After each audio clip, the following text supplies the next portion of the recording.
আজকের ভিডিওটা একটু লেটেই স্টার্ট করছি। আজকে ছিল নৃসিংহ চতুর্দশী আর আজকেই বদ্দিদের বাড়ি ফেরার কথা। আর আমি আর মা গেছিলাম আজকে ওদেরকে স্টেশনে দিতে। ট্রেনটা লেট থাকাতে আমাদেরকে অনেকক্ষণ ওয়েট করতে হয়। বর্দিরা তো ওয়েট করছিলই আর ওদের সাথে আমরাও ওয়েট করেছিলাম। প্রায় 2.5 ঘন্টা স্টেশনে বসে থাকি।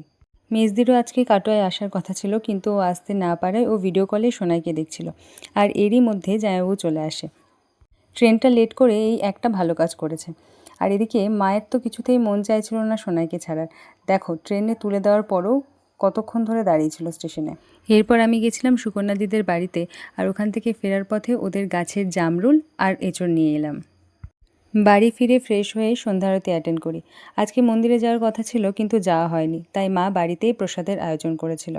মায়াপুরেও যাওয়া হয়নি, তাই অভিষেক দর্শন করি অনলাইনে। তোমাদের মধ্যে কারা আজকে মায়াপুর যেতে পেরেছো সেটা একটু কমেন্ট করে জানাও।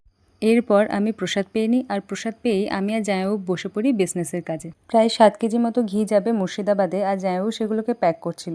আর আমি জামাইবাবুকে এখানে বসে বসে হেল্প করছিলাম আর নানা রকম গল্প করছিলাম। তো এই ছিল আজকের ভিডিও। যদি ভিডিওটা ভালো লেগে থাকে তাহলে একটা লাইক করে চ্যানেলটাকে সাবস্ক্রাইব করে নাও।